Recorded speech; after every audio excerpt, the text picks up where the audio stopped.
नमस्कार, मैं अरविंद सिकरवार। आप सभी लोगों से ये कहना चाहता हूँ कि ये आपने देखा होगा कि ज़िंदगी से बड़े रिश्ते होते हैं। देखा होगा ज़िंदगी तो कभी भी ख़त्म हो सकती है, रिश्ते कभी ख़त्म नहीं होते। जिस व्यक्ति ने रिश्ते की कद्र की है वो ज़िंदगी में आगे बढ़ा है। तो रिश्ते हमारे इतने दागदार हो रहे हैं किसकी वजह से? एक बेरोज़गारी की वजह से।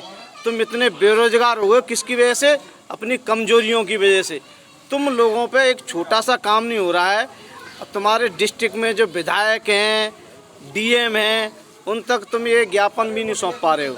अगर ये कह दिया जाए आज तुम्हारे ज़िले पे डांस बार हो रहा है, डांस देखने के लिए 1000-2000 रुपये लेकर के घर वालों से देखने के लिए चले जाओगे। एक 100 रुपये की पेट्रोल डला करके बाइक में तुम विधायक के आवास पर, डीएम के आवास पर एक ज्ञापन नहीं सौंप सकते हो। मैं आप सभी लोगों से आज भी ये कह रहा हूँ कि जो लोग 300 रुपये की लेबर का कार्य करते नहीं, उन लोगों से पूछिए कितना खून पसीना बहाना पड़ता है। आपका तो मानसिक स्तर ऊंचा हो जाएगा, सामाजिक स्तर ऊंचा हो जाएगा। अगर ये पद जुड़ गए, अगर ये नौकरी मिल गई तो समाज में तुम्हें मान सम्मान सब कुछ मिलेगा।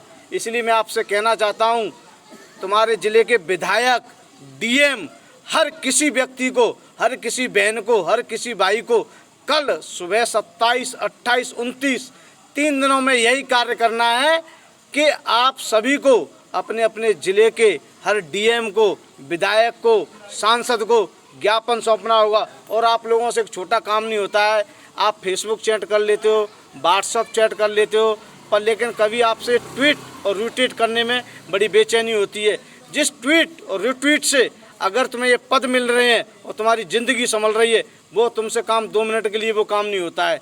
इसलिए मैं तुमसे बेशर्म व्यक्ति हो, मैं आज तुमसे कह रहा हूँ, अब तो तुम्हारा रीट का भी एग्ज़ाम हो गया होगा। उस एग्ज़ाम को देने के बाद 26, 27, 28 अपने ज़िले में ज्ञापन डीएम विधायकों को दे करके यहाँ SCRT के मैदान में आना स्टार्ट कर दीजिए, जिससे यहाँ पर संख्या बल होगा, तुम्हारी जीत बहुत ही करीब होगी। देखिए, मैं तुम्हें एक इतिहास की कहानी सुनाता हूँ। राणा सांगा बाबर का युद्ध हुआ था। महाराणा सांगा के पास काफ़ी फौज थी, न कि बाबर के पास कोई फौज नहीं थी। लेकिन बाबर के पास क्या थी? तकनीकी। राणा सांगा के पास कोई तकनीकी नहीं थी। तो राणा सांगा ने सोचा कि मेरी जीत तो अजर अमर है। अभी लोगों को देखा होगा यूट्यूब से और ट्विटर से मिलता है कि 22-23 सीट तो जुड़ी रही हैं। इसीलिए अपने घरों में बड़ी शांति से मत बैठिए। शांति से बैठना तुम्हारे लिए बहुत मुश्किल हो जाएगा, क्योंकि राणा सांगा ने यही सोचा था मेरे पास तो बहुत सेना है, बड़ी आसानी से जीत लूँगा मैं जंग को। लेकिन बाबर ने अपनी तकनीकियों से राणा सांगा को पराजित कर दिया था। इसलिए हमारे पास हमारे कई बाबर हैं।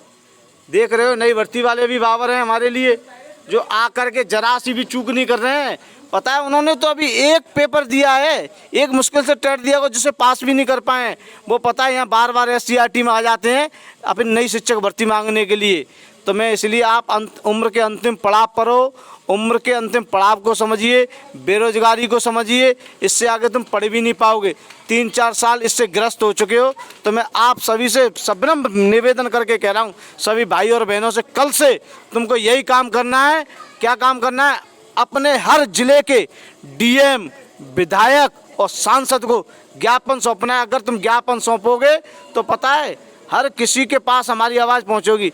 अगर एक कुत्ता भी तुम्हारे घर में बार बार आता है, उसे भी तुम रोटी खिलाई देते हो, कुत्ते से भी प्यार हो जाता है, बार बार आता है, तो सरकार हमसे क्यों नहीं प्यार करेगी? सरकार को देना पड़ेगा, ये हमारा अधिकार है।